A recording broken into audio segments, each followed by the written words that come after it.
Hello and welcome to उन्नति IAS.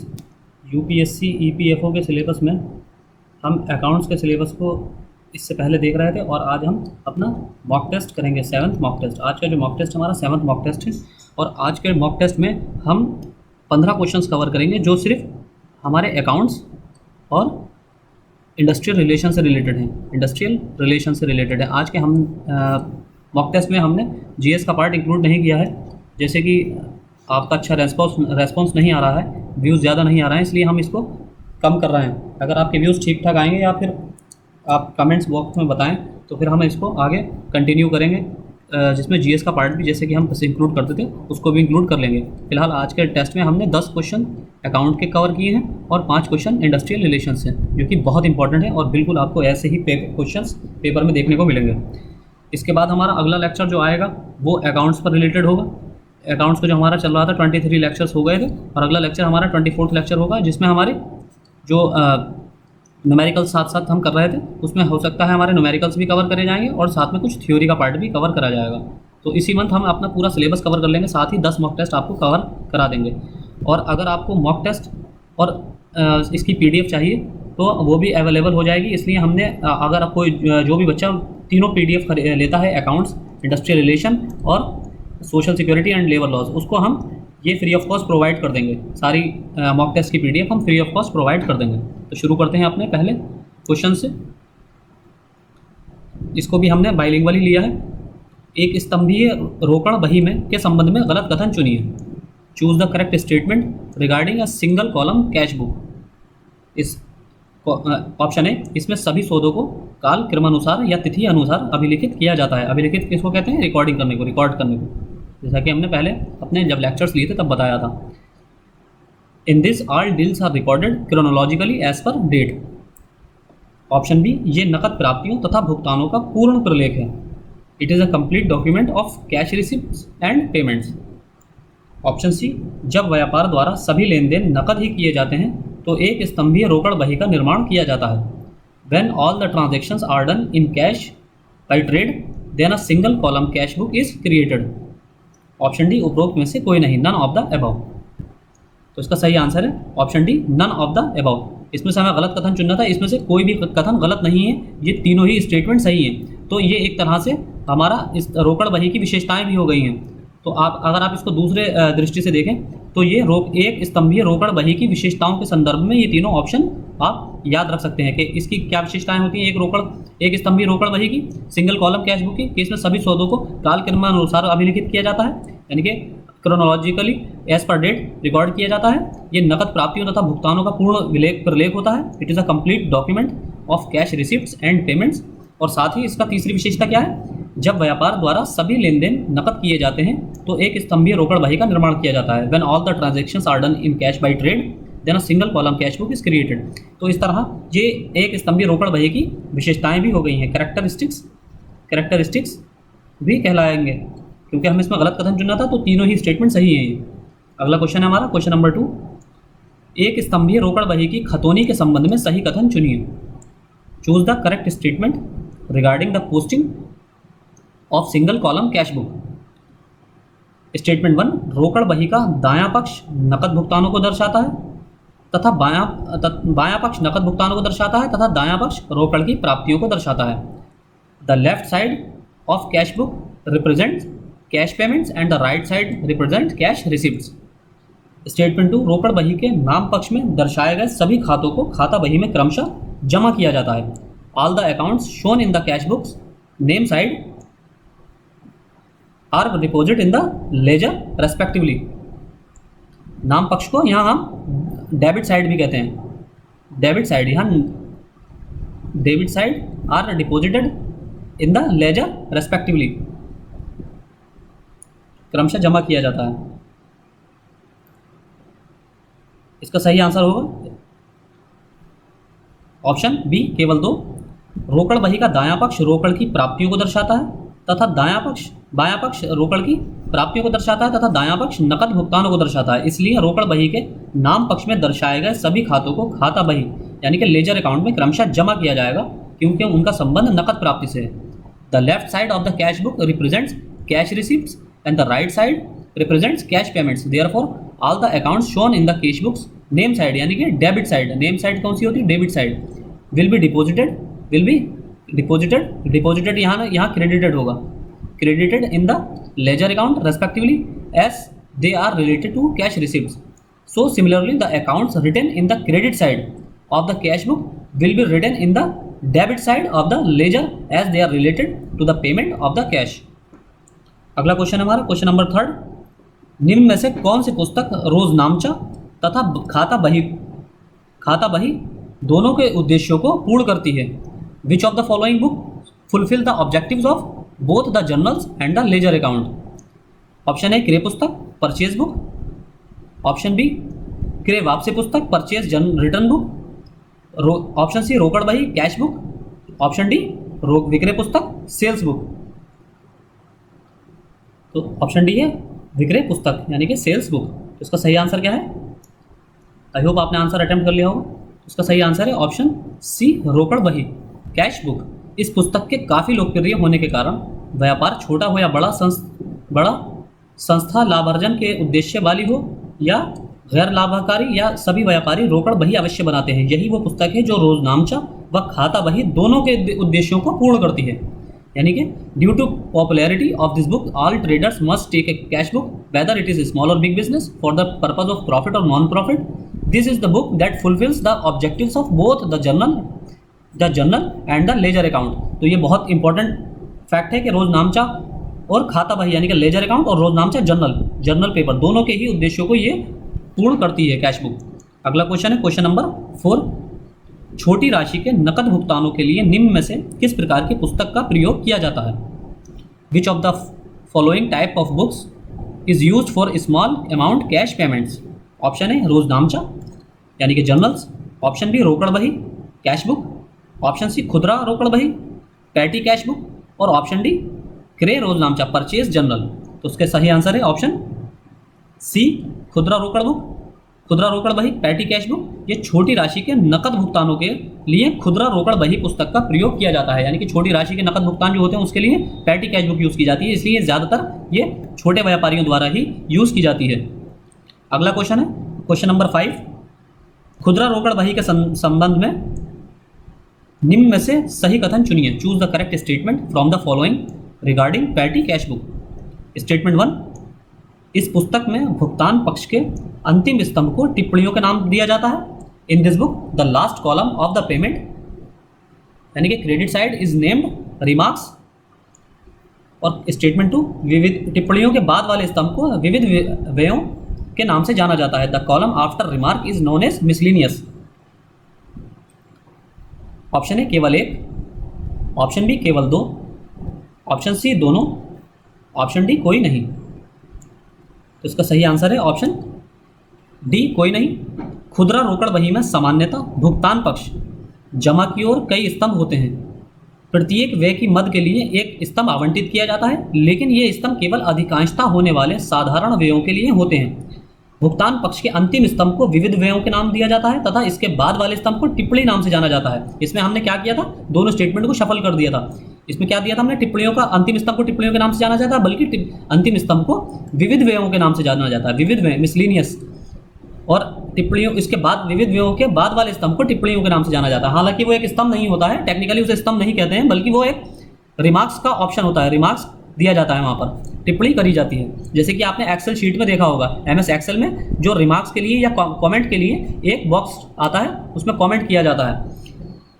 तो इस तरह इसको हमने सफल कर दिया था। तो भुगतान पक्ष के अंतिम स्तंभ को विविध व्यय का नाम दिया जाता है तथा इसके बाद वाले स्तंभ को टिप्पणी नाम से जाना जाता है। The petty cash book usually has several columns on the payment यानी कि credit side.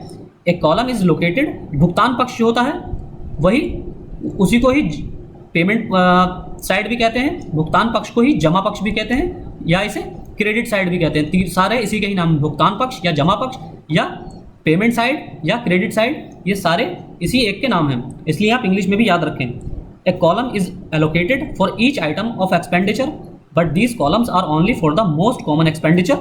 The last column on the payment side is named miscellaneous and the column next to it is known as remarks. यानी कि miscellaneous के बाद वाला जो column होता है उसे रिमार्क्स के नाम से जाना जाता है। अगला क्वेश्चन है हमारा क्वेश्चन नंबर 6, खुदरा रोकड़ बही के संबंध में सही कथन चुनिए। Choose the correct statement regarding the petty cash book. मैंने बहुत अच्छे से अकाउंट्स के नोट तैयार किए हैं, अगर आप में से जो लोग परचेज करना चाहें वो ले सकते हैं। बहुत उसके बाहर मैं गारंटी लेता हूं कि 80% क्वेश्चन उसके बाहर नहीं जाएंगे, 80% क्वेश्चन वहीं से ही आएंगे। इसमें है पहला हमारा ऑप्शन है, भुगतान पक्ष के अंतिम स्तंभ को विविध व्यय के नाम दिया जाता है। The last column of the payment side is named miscellaneous. Option B, विविध व्ययों के बाद वाले स्तंभ को टिप्पणियों के नाम से जाना जाता है। The column after miscellaneous is known as remark. Option C, विविध व्ययों वाले स्तंभ में उन सभी प्रविष्टियों को लिखा जाता है जिनके लिए पृथक स्तंभ नहीं है। In the miscellaneous column those payments are recorded for which a separate column does not exist. Option D, टिप्पणी स्तंभ में व्ययों का योग लिखा जाता है। जो रिमार्क्स वाला कॉलम होता है, जैसे कि हमने पिछली स्लाइड में चर्चा की थी, जो मिसलेनियस कॉलम के बाद वाला स्तंभ कौन सा होता है? टिप्पणी स्तंभ। और टिप्पणी स्तंभ को में क्या करा जाता है? व्ययों का योग। यहाँ स्टेटमेंट में ये बताया जा रहा है कि टिप्पणी स्तंभ में व्ययों का जितने भी खर्च होते हैं उनका योग लिखा जाता है। The sum of expenses is written in the remarks column. तो आपको बताना है इसमें से कौन सा कथन सही है। इसका सही आंसर है ऑप्शन डी, टिप्पणी स्तंभ में व्ययों का योग लिखा जाता है। The sum of expenses is written in the remarks column. विविध व्यय वाले स्तंभ में उन सभी व्ययों को प्रविष्ट किया जाता है, यानी कि विविध खर्चे जो होते हैं, विविध खर्चे वाले कॉलम में उन सभी व्ययों को खर्चों को प्रविष्ट किया जाता है जिनके लिए पृथक स्तंभ उपलब्ध नहीं है। और टिप्पणी स्तंभ में खर्चों की प्रकृति के विषय में लिखा जाता है, यानी कि उनका नेचर किस टाइप का, जो भी खर्च हो रहे हैं, जो भी एक्सपेंडिचर हैं, उनका नेचर क्या है, उनकी प्रकृति क्या है, ये लिखा जाता है। अवधि के अंत में सभी स्तंभों का योग निकाला जाता है और योग स्तंभ से कुल व्यय उस राशि का पता लग चलता है जिसका पुनर्भुगतान होना है। In the miscellaneous column those payment are recorded for which a separate column does not exist. In the remarks the nature of the payment is recorded at the end of the period. All amount columns are totalled, यानी कि सारे स्तंभों का total किया जाता है और the total amount column is shown total amount spend and to be reimbursed. अगला क्वेश्चन है हमारा क्वेश्चन नंबर 7। माल से संबंधित सभी उधार किस पुस्तक में लिखे जाते हैं? All credit purchases goods are written in which book. यानी कि जो भी कोई भी फैक्ट्री या कोई भी फर्म जब अपनी किसी चीज़ का अगर प्रोडक्शन कर रही है तो उस प्रोडक्शन से रिलेटेड जितना भी रॉ मटेरियल खरीदती है, उधार तो कई तरह का हो सकता है। उधार हो सकता है फर्नीचर के लिए खरीदा गया हो, उधार किसी अन्य चीज़ के लिए, जैसे कहीं ट्रांसपोर्टेशन के लिए लिया गया हो, उधार में ट्रांसपोर्टेशन कराया गया हो। लेकिन ऐसा उधार जो फर्म के प्रोडक्शन के रॉ मटेरियल के लिए किया गया है, ऐसे उधार को किस पुस्तक में लिखा जाता है? तो ऑप्शन है क्रय रोजनामचा पुस्तक, यानी कि purchase journal book. Option B, रोजनामचा जर्नल। ऑप्शन सी, क्रय वापसी रोजनामचा पुस्तक, परचेज रिटर्न जर्नल बुक। और ऑप्शन डी, क्रय विक्रय रोजनामचा पुस्तक, सेल्स जर्नल बुक। तो इसका सही आंसर है क्रय रोजनामचा पुस्तक। ऑप्शन है purchase journal book.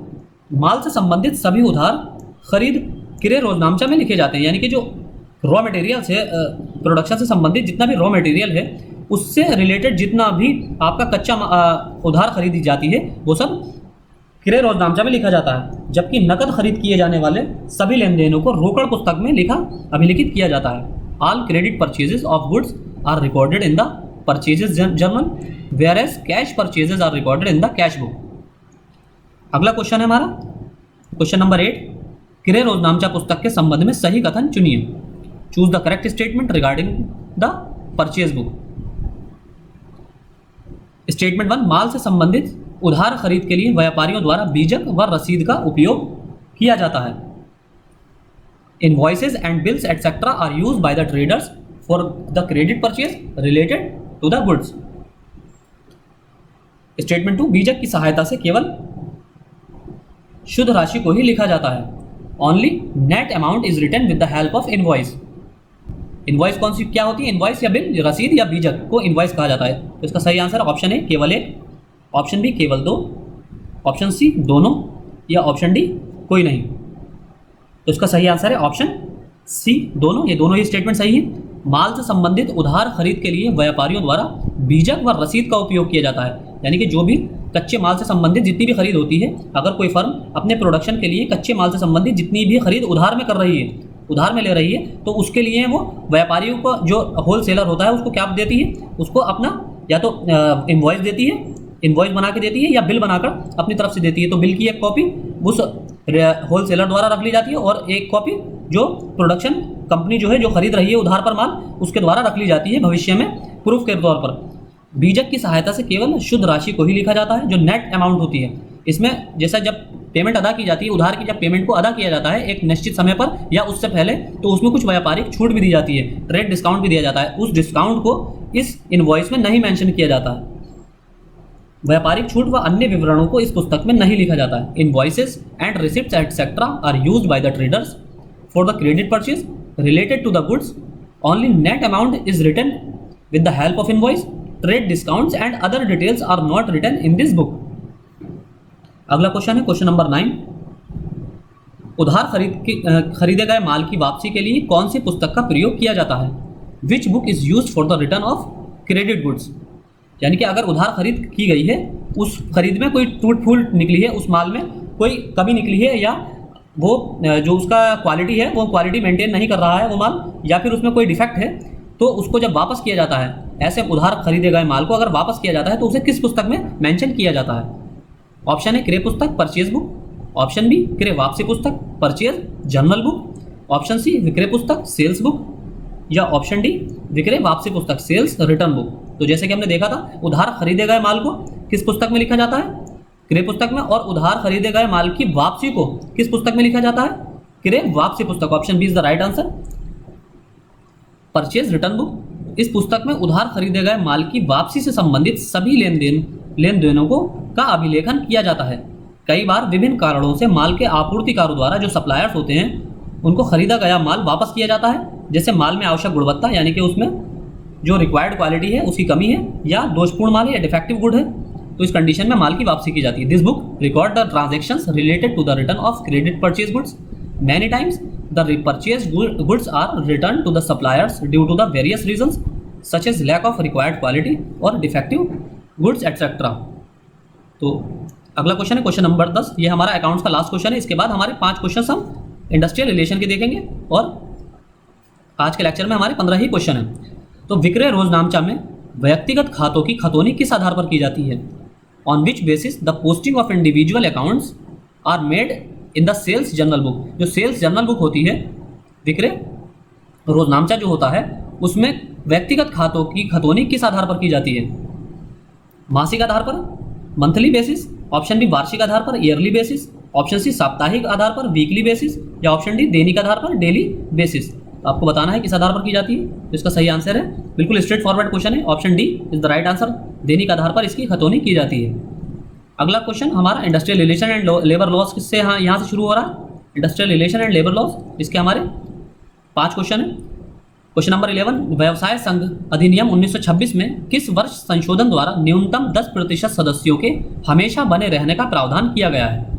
Bye which amendment in the trade union act 1926 a provision has been made to always maintain a minimum of 10% of the members. Option है 1976, option B 2001, option C 2014, option D 2020। इस question में ये पूछा जा रहा है कि व्यवसाय संघ अधिनियम 1926 के तहत उसका रजिस्ट्रेशन, अगर आपको इसका आंसर देने से पहले ये पता होना चाहिए कि इसका रजिस्ट्रेशन के लिए व्यवसाय संघ अधिनियम में अगर संघ का रजिस्ट्रेशन कराना है तो न्यूनतम कितने लोगों की आवश्यकता होती है। हमने पिछले मॉक टेस्ट में देखा था कि इसमें न्यूनतम 100 लोगों की आवश्यकता होती है, लेकिन एक बार रजिस्ट्रेशन होने के बाद, इसमें रजिस्ट्रेशन होने के बाद अगर 100 से कम भी सदस्य हो जाएंगे तो भी रजिस्ट्रेशन कंटिन्यू रहता है। लेकिन इसमें यह पूछा गया है कि किस वर्ष संशोधन करके उसकी न्यूनतम संख्या तय कर दी गई है। लेकिन अब ऐसा नहीं कि 100 से कम अगर संख्या हो गई, मान ली 90 हो गई या 80 हो गई, तो भी उसका रजिस्ट्रेशन रहेगा। तो कितनी न्यूनतम संख्या तक उसका रजिस्ट्रेशन वैलिड रहेगा, लेकिन उस मिनिमम नंबर के बाद उसका रजिस्ट्रेशन ऑटोमेटिक कैंसिल हो जाएगा। क्योंकि इसमें यह है ना कि अगर जैसे कि 100 अगर उसमें सदस्य हैं तो ऐसी कंडीशन में ट्रेड यूनियन एक्ट के तहत उस संघ का रजिस्ट्रेशन हो जाएगा। लेकिन रजिस्ट्रेशन के बाद एक प्रोविजन ये है कि रजिस्ट्रेशन के बाद अगर इसमें से संख्या कम हो जाती है, 100 से मान लीजिए 90 रह जाते हैं, तो भी रजिस्ट्रेशन कंटिन्यू रहेगा, ऐसा नहीं कैंसिल हो जाएगा। लेकिन यह संख्या कितने नंबर तक कम हो सकती है, तो आपको यह बताना है, और वो किस सन में प्रोविजन किया गया है। तो इसका सही आंसर है ऑप्शन बी 2001। 2001 के संशोधन द्वारा एक धारा 9 का जोड़कर यह प्रावधान किया गया है कि पंजीकरण के पश्चात सदस्यों की संख्या 10% या 100 से जो भी कम हो तक हमेशा बनी रहनी चाहिए। मान लीजिए 10%, उसका जैसे कि 100 का आपको पता है कि मिनिमम 100 नंबर होना चाहिए रजिस्ट्रेशन के लिए। अब रजिस्ट्रेशन होने के बाद अगर उसमें 100 से कम हो जाती है, संख्या 90 रह जाती है, तो भी रजिस्ट्रेशन वैलिड रहेगा। लेकिन इसमें दो कंडीशन है, या तो जितने नंबर पर रजिस्ट्रेशन हुआ था, मान लीजिए जिस टाइम रजिस्ट्रेशन किया गया था उस टाइम संघ के अंदर 500 सदस्य थे। अब या तो उसके अंदर कम होते होते इस संख्या का 10% इतने रह गए हों, या फिर मिनिमम 7, इससे जो भी नंबर ज़्यादा होगा उतनी संख्या बनी रहेगी। तो 10% या 100%, 100 नंबर जो भी कम हो, मतलब 10% हो या 100 नंबर हो, जो भी इसमें कम होगा वो बनी रहेगी संख्या। यानी कि 100 से हो, 100 नंबर हो, या कम से कम 10% हो जिस नंबर पर रजिस्ट्रेशन कराया गया था। यानी कि 50 या 100 के बीच की रहेगी, 100 रहेगी या 50 रहेगी, हमेशा बनी रहना चाहिए, लेकिन किसी भी हालत में 7 से कम ना हो। अगला क्वेश्चन है हमारा क्वेश्चन नंबर 12। व्यवसाय संघ अधिनियम 1926 के अनुसार यदि कोई संघ अपना पंजीकरण निरस्त करना चाहता है तो उसे कितने समय पूर्व सूचित करना होता है? According to the Trade Union Act 1926, if an association या union wants to cancel its registration, before how much time it has to be informed? Option A 1 माह 1 मंथ, ऑप्शन बी 6 माह 6 मंथ, ऑप्शन सी 3 माह 3 month, option D 2 माह या 2 months. तो इसका सही answer है ऑप्शन डी 2 माह। पंजीकरण रद्द करने की पूर्ववर्ती शर्त। धारा 10 के अनुसार पंजीकरण या प्रमाण पत्र वापस लेने के लिए रजिस्ट्रार द्वारा कम से कम 2 महीने पूर्व संघ के सचिव या अन्य अधिकारी को लिखित नोटिस देना आवश्यक है। उसमें उसे वापस लेने या रद्द करने की लिखित कारण बताना होगा, जिसके आधार पर रजिस्ट्रार ऐसा करने का प्रस्ताव रखता है। तो इसमें 2 मंथ्स है। Antecedent condition of cancellation of registration. According to section 10, it is necessary to give written notice to the secretary or other officer of the union at least 2 months before the registrar to withdraw the registration or certificate in that he has to give written reason for withdrawal or cancellation on the basis of which the registrar proposes to do so. अगला question है question number 13। व्यवसाय संघ अधिनियम 1926 के अनुसार पंजीकरण रद्द करने के संदर्भ में रजिस्ट्रार के विरुद्ध निम्न में से किस आधार पर अपील की जा सकती है? According to the Trade Union Act 1926, on which of the following grounds an appeal can be made against the registrar in the context of cancellation of registration? Statement 1, registrar द्वारा संघ के पंजीकरण से इनकार कर देने पर, on the refusal of the registration of the association by the registrar या of the union by the registrar. Statement 2, उसके द्वारा प्रमाण पत्र वापस या रद्द किए जाने के आदेश देने पर, on the order given by him, him का मतलब है रजिस्ट्रार टू रिटर्न और revoke the certificate. Option A केवल 1, ऑप्शन बी केवल 2, ऑप्शन सी दोनों, ऑप्शन डी कोई नहीं। तो इसका सही आंसर है ऑप्शन सी दोनों। रजिस्ट्रार के आदेश के विरुद्ध निम्न 2 आधार पर अपील की जा सकती है। रजिस्ट्रार द्वारा संघ के पंजीकरण से इनकार कर देने पर, और दूसरा उसके द्वारा पंजीकरण पत्र वापस या रद्द किए जाने के आदेश पर, the registrar refuses to register the union और on the order given by him to return और रिवोक द सर्टिफिकेट। अगला क्वेश्चन नंबर 14। व्यवसाय संघ अधिनियम 1926 के अनुसार रजिस्ट्रार के विरुद्ध अपील कितने दिन में की जा सकती है? अगर वो जैसे कैंसिलेशन का ऑर्डर दे देता है या रद्द करने का ऑर्डर दे देता है, तो इस ऑर्डर के विरुद्ध कितने दिन के अंदर अपील की जा सकती है? According to the trade union act 1926, in how many days an appeal can be filed made against the registrar? Option है 2 माह, ऑप्शन बी 3 माह, ऑप्शन सी 4 माह या 4 मंथ्स, ऑप्शन डी 6 माह या 6 मंथ्स। तो इसका सही आंसर है ऑप्शन ए 2 माह। व्यवसाय संघ के पदाधिकारी द्वारा रजिस्ट्रार के आदेश दिए जाने की तिथि से 60 दिनों में अपील की जा सकती है। An appeal can be made और can be filled in 16 days from the date of the order of the registrar by the business association official या ट्रेड यूनियन ऑफिशियल। अगला क्वेश्चन और हमारा लास्ट क्वेश्चन। व्यवसाय संघ अधिनियम 1926 के संबंध में निम्न में से सही कथन चुनिए। ऑप्शन ए, यदि पंजीकृत प्रधान कार्यालय प्रेसिडेंसी टाउन्स की सीमा में है तो अपील सीधे उच्च न्यायालय में की जा सकेगी। ऑप्शन बी, जहां संघ का प्रधान कार्यालय प्रेसिडेंसी टाउन्स की सीमा क्षेत्र से बाहर अन्य क्षेत्र में है तो अपील मूल क्षेत्राधिकार रखने वाली मुख्य दीवानी अदालत में या अतिरिक्त न्यायाधीश या सहायक न्यायाधीश के समक्ष प्रस्तुत की जाएगी। ऑप्शन सी, 2001 के संशोधन के अनुसार जहां संघ का प्रधान कार्यालय श्रम न्यायालय और औद्योगिक न्यायाधिकरण के क्षेत्र अधिकार में स्थित है, वहां अपील श्रम न्यायालय या अधिकरण में की जा सकेगी। ऑप्शन डी, उपरोक्त के अतिरिक्त सभी मामलों में सभी राज्यों के द्वारा अपील जिला अदालतों में की जा सकेगी। तो इसका इंग्लिश वर्जन देख लेते हैं। Choose the correct statement from the following regarding the trade union act 1926। Option A, if the registered head office is within the limits of presidency towns then the appeal can be made directly to the high court. आपको presidency town भी पता होना चाहिए, history में दिया गया है presidency towns कौन से होते थे अंग्रेजों के समय में। Option B, where the head office of the union is in other area outside the boundary area of presidency towns, the appeal shall be presented in the main civil court having original jurisdiction or before the additional judge or assistant judge. Option C, according to the 2001 amendment, where the head office of the union is located under the jurisdiction of the labor court or industrial tribunal, the appeal can be made to the labor court or tribunal. Option D, in addition to the above, appeals can be made by all the states in the district court in all cases.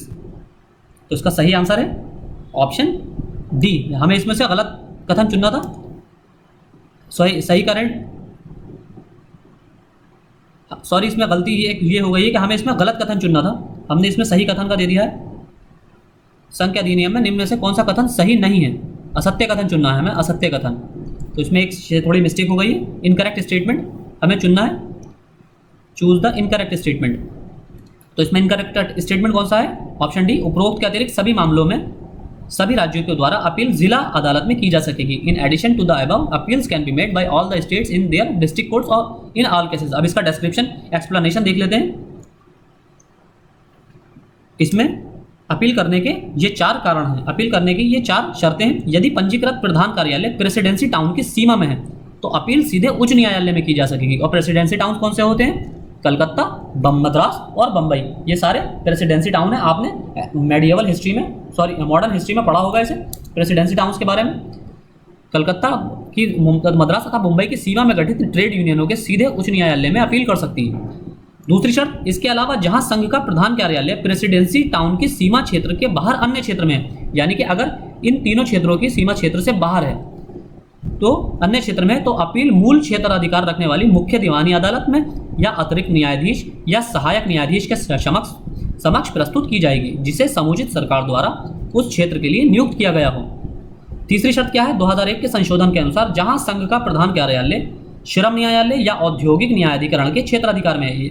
इसका मतलब यह है कि जहां trade union का जो registered office है वो अगर ऐसी स्थान पर है जहां उस स्थान की टेरिटरी किसी श्रम लेबर कोर्ट के अंतर्गत आती है या फिर इंडस्ट्रियल ट्राइब्यूनल के अंतर्गत आती है, तो अपील श्रम न्यायालय या अधिकरण में ही की जाएगी। और चौथा स्टेटमेंट जो हमने किया था कि ऑल स्टेट गवर्नमेंट्स की जिला अदालतों में की जाएगी, ये स्टेटमेंट गलत है। बल्कि गुजरात और मध्य प्रदेश के मामले में, गुजरात तथा मध्य प्रदेश में अपील इंडस्ट्रियल बोर्ड में ही की जाती है। ये एक्सेप्शन है। गुजरात में और मध्य प्रदेश में अपील जो की जाती है वो इंडस्ट्रियल बोर्ड में की जाती है। इंडस्ट्रियल जो बोर्ड होते हैं उन्हीं के अंदर की जाती है तथा उसका निर्णय अंतिम तथा बाध्यकारी होता है। यानी कि इसका मतलब इसके ऊपर अपील नहीं की जा सकती, इसके निर्णय के विरुद्ध कहीं पर भी किसी कोर्ट में अपील नहीं की जा सकती। इनका निर्णय अंतिम और बाध्यकारी है। In Gujarat and Madhya Pradesh the appeal is made to the industrial board and its decision too is final and binding. तो आज के लेक्चर में हमारे इतना ही। अगले लेक्चर में हम अकाउंट्स के लेक्चर 24 को कवर करेंगे। उसके बाद हमारा मॉक टेस्ट 8 आएगा और हम कुल टोटल 10 मॉक टेस्ट कवर करेंगे। और अगर आपको PDF चाहिए तो अगर आप अकाउंट्स, इंडस्ट्रियल रिलेशन और सोशल सिक्योरिटी तीनों की PDF खरीदते हैं तो उस पर अब हम मॉक टेस्ट की PDF आपको फ्री ऑफ कॉस्ट प्रोवाइड करेंगे। Thank you.